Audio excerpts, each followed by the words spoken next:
The music world moves fast. Want to stay up to date on the latest albums and get in-depth examinations with the artists? Check out Consequence of Sound, the podcast. Bite-sized album reviews for the music fan on the go who wants to stay in the know, and much more. Subscribe to the series on iTunes or your favorite podcast provider, and let the writers of Consequence of Sound steer you right. Check it out at consequenceofsound.net/COS podcast.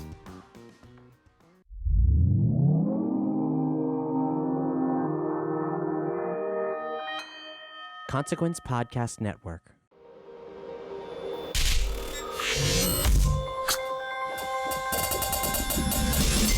Welcome to another edition of Kyle Meredith With. It's an audio interview series presented by WFPK Independent Louisville at WFPK.org. Consequence of Sound and the Consequence Podcast Network. Wherever you're listening from today, go ahead and hit that subscribe button so you can keep up with this series, whether you're checking us out on YouTube, one of the podcast areas, or whether you're listening on Spotify now. You can hit the follow button on there as well. I'm Kyle Meredith. Today, my guest, John Popper of Blues Traveler. Blues Traveler have a brand new album called Hurry Up and Hang Around. We'll talk about how it ties into the 30th anniversary of the band, how it also gets back to their roots with the sound, get the stories behind the singles Accelerated Nation, When You Fall Down, which John Popper actually did long after the song was recorded, and then we'll also talk about his recent divorce and fatherhood. After that, it's Into the Time Machine to 1993 to talk about the 25th anniversary of Save His Soul. There was a motorcycle accident that kind of ruled his life around that time. He tells us about that and how that leads him to throw a bottle of urine at someone on his crew. It's a good story. And we'll get an update on plans for their album 4, which of course was their mainstream success. It turns 25 next year. It's Kyle Meredith with Blues Traveler. Hey, Kyle, how's it going? I'm great. How are you doing? Oh, good. I'm really excited to talk to you about this new record with Hurry Up and Hang Around. It's been a really fun listen to this one. Congratulations, man. Oh, thank you. Well, we're very proud of this one. We were all ready for this thing to suck, and it turns out we had some stuff. It does. It sounds that way. It really does, that you had some stuff. I don't know about the sucking parts, but I love the results. Well, like on your 30th anniversary, I always say this on stage, it's in the handbook of, if you want to be in the union, you got to make an album on your 30th anniversary.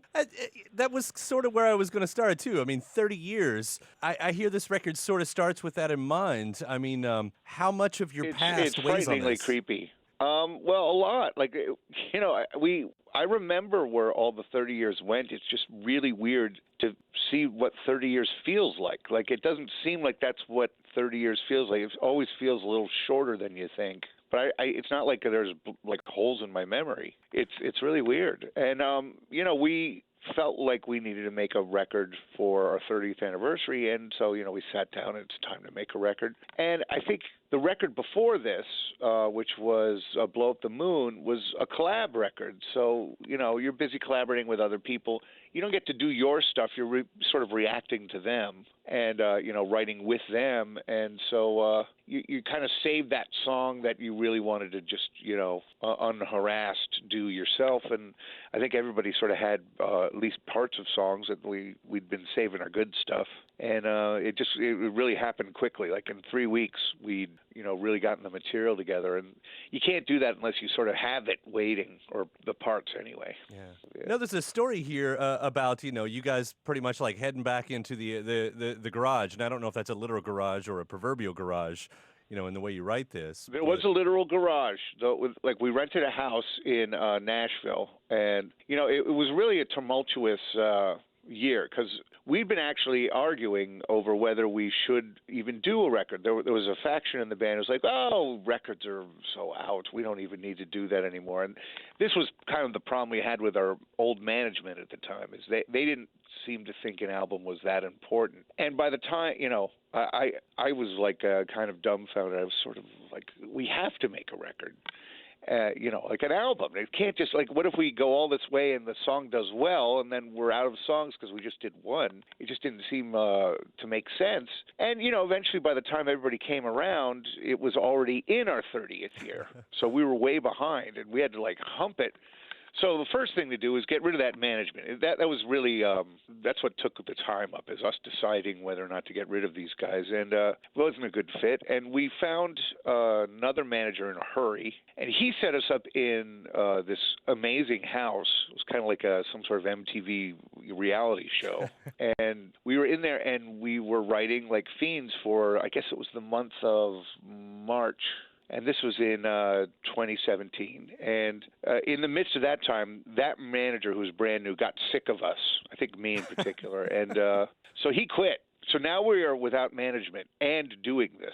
And so while we're writing, there's a couple of weeks in there where we had to also, meet with prospective managers. And so we met Jeff Castells and his crew, and we thought that was a great fit, and showed them what we were working on, and he really was moved by it. And we kind of got management on the fly. And in all of this complete uncertainty with the whole sort of our world blowing up around us, we kind of clung to each other. And I think that kind of helped the songs, or helped us focus, because there was nothing else to do but just keep working. And so we worked on, in April, we went back out on the road. And then May, we came back and recorded it. And Jeff actually was also repping Matt Rawlings. And Matt Rawlings he's produced a bunch of Willie Nelson stuff, and, a bunch of other people's stuff as well, but he had me at Willie Nelson. And he really brought out just the stuff in us that we didn't know we had. I mean, it was really a lucky combination of us in this mood to take it further, and somebody who had the facility to get us to take it further. And I got to give him, a lot of the credit for the record, the way it turned out. He really whipped us into shape, and it was an amazing process. I can't tell you how satisfying it was. And I think all of us knew that, and so we really, it helps you work faster when you work that, when you know you're onto something. It was a beautiful experience.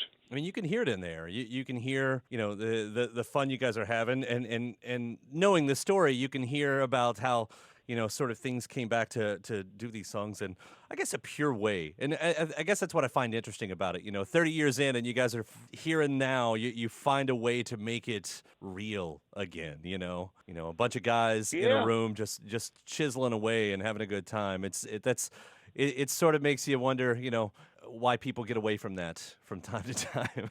Well, you're always trying to reinvent yourself. And if you start real, you can try and add to that reality, and that works for a while. But eventually, I think with us, we started having a system on how to make a record, and that became kind of problematic. I do a lot of the lyric writing and, a bunch of the songwriting. And for me, anyway, I can't speak to everyone, all their experience, but, I think there was some version of what I'm saying. And it became redundant. It became like a cookie cutter. And that right there starts to interrupt reality, because that isn't the experience you're having at the time. And so I'd say around, I want to say Bastardos, we started feeling like there's got to be some new way to do it. I know I did. And I tried becoming a total dictator and, let me be like a director in a movie and just tell everyone what to do. And the problem is the band, they are not robots. So that doesn't work. What you have is you have 5 thinking, innovative musicians. And so North Hollywood Shootout, I'd say, is where it really kind of almost the reverse happened. Instead of me having total control, everyone was questioning everything. And so that didn't work. That seemed to be a wrong direction. And I was kind of at a quandary, and so I went off and I went with some friends of mine. I did the Dusk Gray Troubadour album, which was just like a solo thing for me. But what that showed me was about collaborating with friends, learning how to co-write with people, because we'd always felt like we had to do it all in-house. And the problem is, if you're hurrying on a schedule to write albums, you start writing the same song over and over again, and that can become a problem, and that's your reality, and that's a pretty depressing reality. So you're trying to do something new, and for me, something that brought it back to reality at the time was writing with friends that I trusted, and I took this back to the band. Like any experience you have outside of the band, you take it back to the band, and the band grows that way. And that became Susie Cracks the Whip, where we took, instead of writing with friends of ours, as a band, since I had my friends there and people I trusted, we could go and get professional writers we never worked with. And we discovered Ron Sexsmith and Alejandro Escovedo and Carrie Rodriguez. And we had a really great time in Austin doing that album. And where do you go from there? And that led to the collaboration album. And that, I think, when we were trying, we had such a great experience with some of the bands. I think we started getting a little too greedy and sort of pursuing how many bands could we get on this album that we go and write with. And I think it became a little forced. And that can take you out of your reality. So I'd say from North Hollywood Shootout all the way through the last album we did, Blow Up the Moon, there was been a search for us to find reality. And, you know, I think we managed to find it with Susie Cracks the Whip, but it was a tenuous hold, and this is really us finding it completely by ourselves again. And I'd say that hasn't happened since the record before Bastardos. Yeah. So, you know, I could say Bastardos was us starting to lose our way a little bit. I would say Truth Be Told was the last time we all went in by ourselves with a good producer and just wrote and made something. So that's 2003, I want to say. So that's 15 years of us looking around for something. I could say this is arguably our best work in 15 years. You know, Susie Cracks the Whip is an anomaly in that. Like, I think we found something there. But the rest of the time, I think we were really looking for stuff as Blues Traveler anyway. And it's really satisfying to find it in, you know, what we needed was for our whole business side to just kind of implode. We needed our management to go crazy. And that really helped. Well, again, it's really evident on there, and as you talk about even, you know, that 30 years hanging over you, I figure that's where, you know, that first single, Accelerated Nation, fits in too, because this sounds like, am I wrong? This sounds like sort of a tribute to the fans who chase you guys around a little bit. At least that's what I took from it. Well, I wrote it originally, I think I'd probably been through a rush hour somewhere when I wrote it. It was kind of how everyone's in a car and how everyone is motivated to get home. But again, I always try not to tell people what songs are about anymore because you know, truth harmonizes just like pitch does. Because if it's real to the writer, then there's something true about it that you can identify with without having to even know what it's about. I find that tends to be the case. Yeah. I've told people so many times what a song about, and they're like, "It's about that? No, it's about child abuse." Oh. No, it's not. Yeah. You were clearly abused as a child. It's in the song. I don't feel abused. Don't remember that at all. That's not what it's about. It's about a friend of mine going off to school. No, it's not. Somebody died. Well, let me flip it and play it the other way there. Okay. Yeah, because, you know, you write a song called When You Fall Down, and it's got the line, "The party starts when you fall down." So the song came first, but that actually did happen over the summer, right? So we're looking at a fractured shoulder and a broken finger? Oh, yes. I guess that was a prophecy right. from Ben Wilson. That song actually Ben wrote, and that is another milestone of this album. Ben has been working on some lyrics.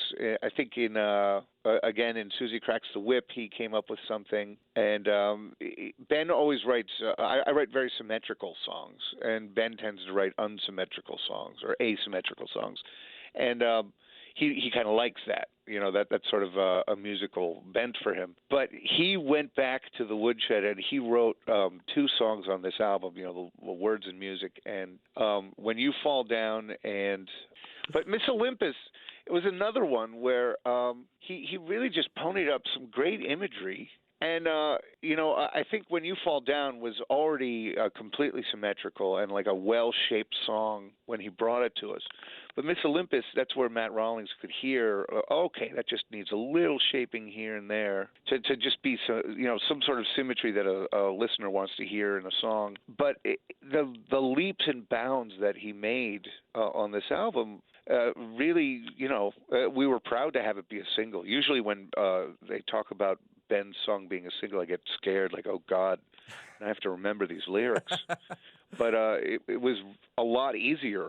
You know, I tend to require some sort of symmetry or a balance in order to remember lyrics, and these were a lot easier. And the crowd loves it. It's just, and who knew that it would be prophetic? Yeah, Who knew yeah. that when you fall down, he was actually had a vision? He must have woken up, like the way I see it, he woke up in a cold sweat with flashes of some sort. It was like scanners or something.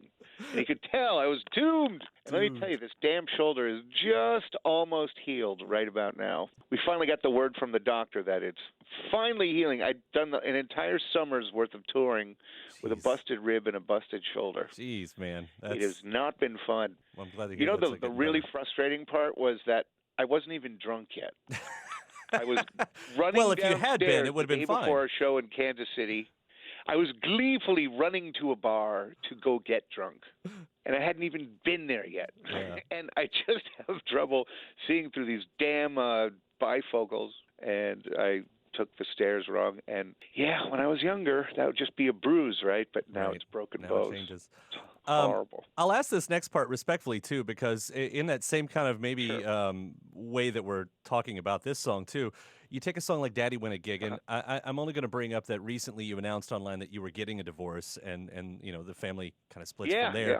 Does a song like that, have you noticed a song like that sort of has a different context to you now and a different weight? No, I tend not to dwell on the meanings of the songs as I wrote them at the time because, that was my motivation. Like I was in that mindset of this is what the family unit is me going out and coming back. And so now I'm coming back. And, my ex-wife and my baby are in the next room. We still meet up and, I want to see the kid as much as possible. And so does my wife wants me to see the kid as much as possible. And that's kind of why we got married was we wanted the baby. Mm-hmm. And so we kind of got married fast, but, we love each other. And I think the motivation, I still feel like a provider to them. So it's kind of the same spirit. And, the agony of having to leave, this is the last day that I'm with them. So I go off and I'll see them in 2 weeks. That's an annoying thing. And even before we got divorced, that's how it was, is I'd see them about every 10 days to 2 weeks because you can't bring the baby with you everywhere, especially the places we go play. And, she wants to see me play more than anything, she keeps telling me. And so when I'm around where she lives, she'll come see me, but she can't ride on the bus. It just doesn't work. And so you leave. And the thing is that I'm discovering this now, whereas everyone in my band has gone through this for the last 30 years, and I think Chan and Brendan did it in the early days.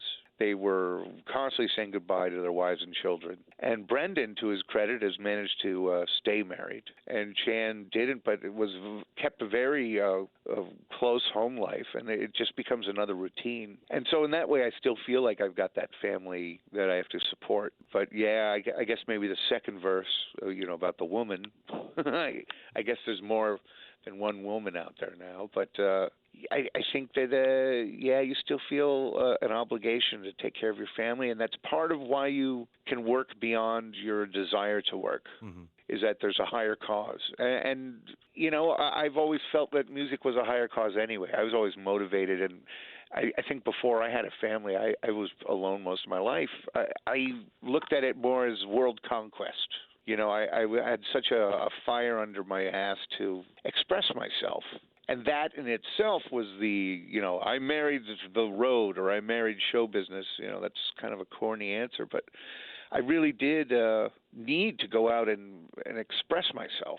And, there's two motivations in music that are true. And one is to express yourself and the other is to make a living. Outside of that, it's kind of bullshit. And Bill Graham told us that, and it's 100% true. Beyond those two motivations, everything else is silly. And, think about it. What other motivations do you really have? Right.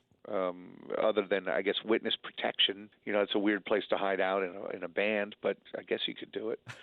But the thing is, I finally have that feeling of the earning a living is much more serious when you have a child. And That's the thing. I have to figure out how to pay for school, and that will keep me working a lot longer than I want to be. Well, let me tell you, selfishly, that's good for the fans, though. That's a little bit of insurance for us Yeah, that and there's it's going to kind be of, some well, music in thank you. there. It's also kind of like you discover this nobility in everyone around you because everyone else is like, yeah, welcome to my life. Yeah. You know, I've been kind of living like a child myself up until I was 48 in that sense. You know, all the money that I would earn was just for me. Now it's for other people. Right. And that's what everyone else does. And so now I kind of, you know, I want to feel like incredibly noble about, but what I'm doing is something very normal. And that's kind of in itself a great discovery. I look around and I appreciate people a little more.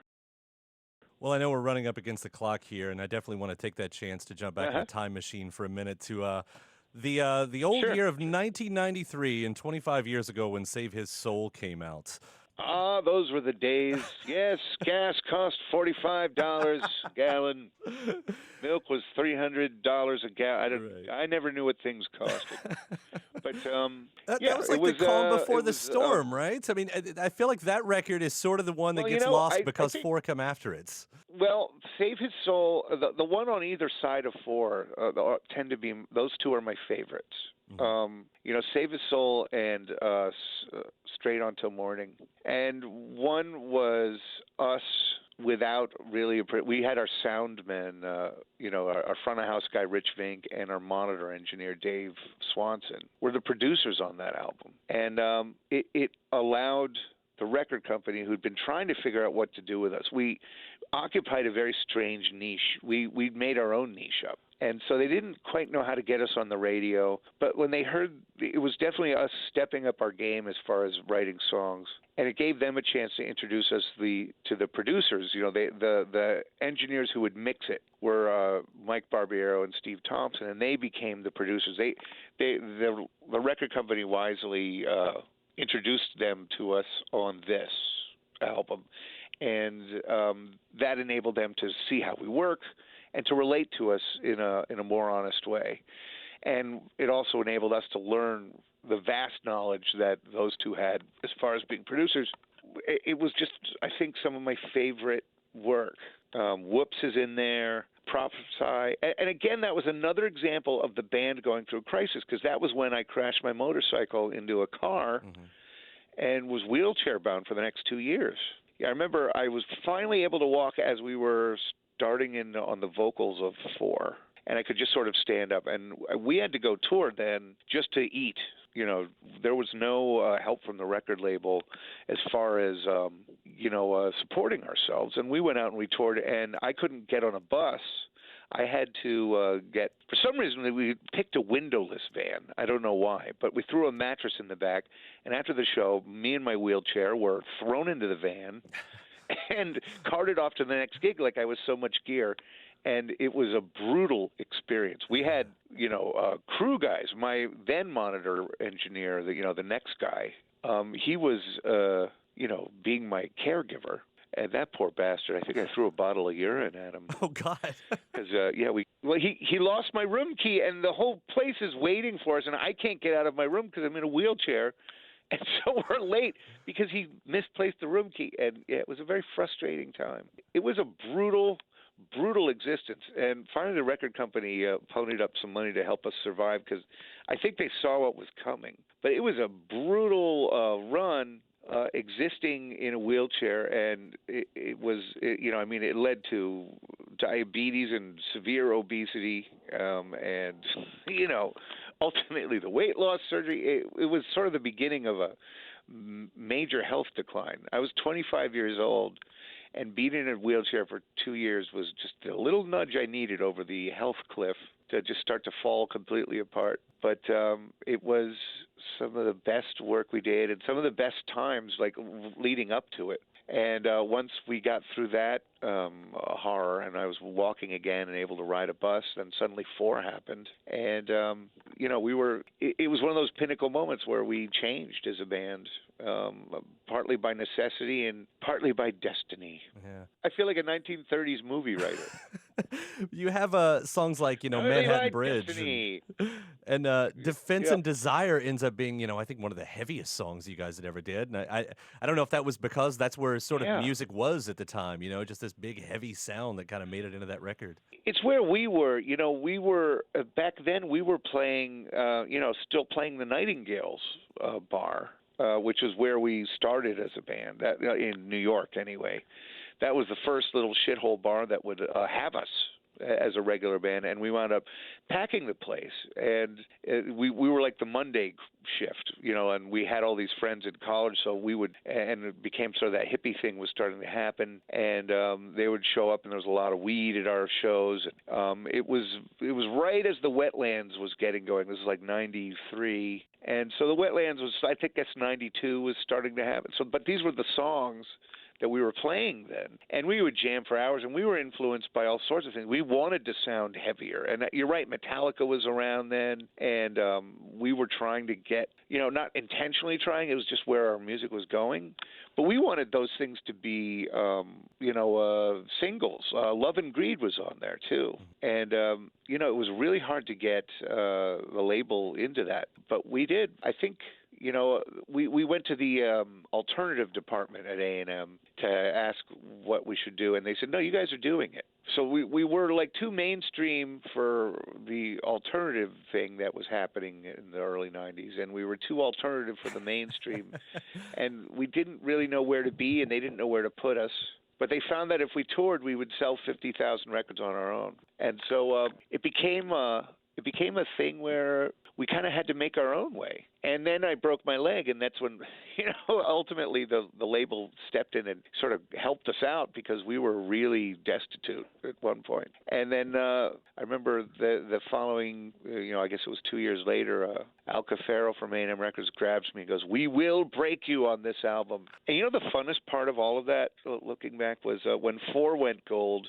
Our first album, Blues Traveler, went gold at the same time. Oh, wow. And one happened by force of the Z100s and the paying off I'm not saying payola, but in the way that one hooks up the top 100 stations, top 20 stations, and the other one went gold just organically from almost a decade of just work.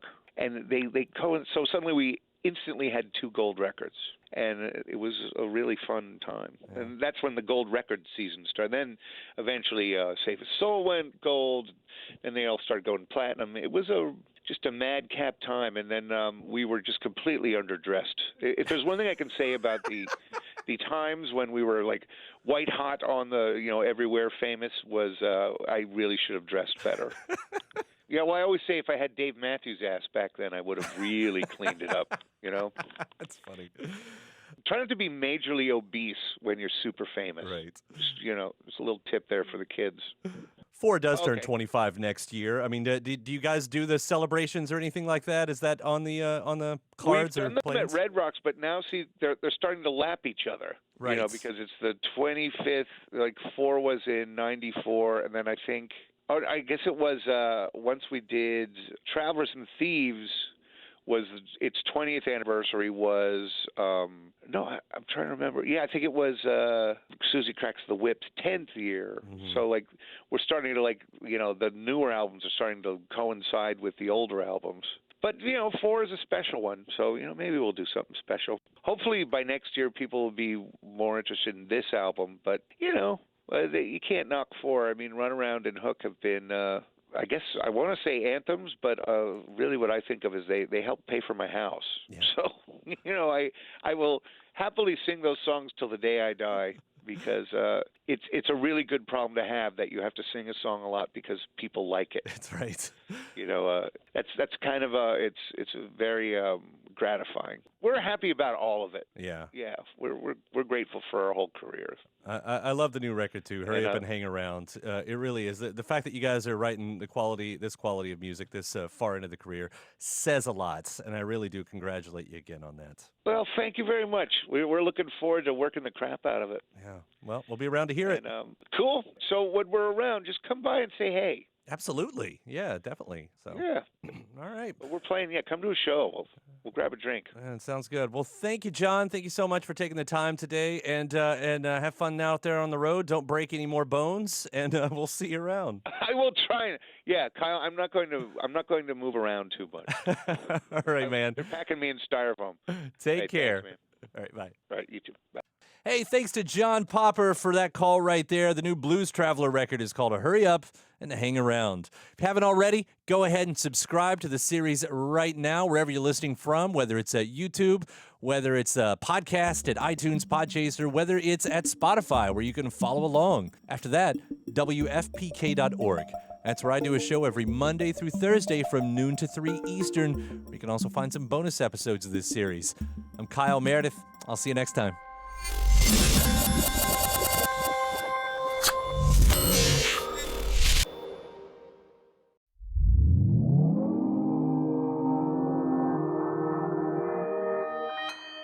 Consequence Podcast Network.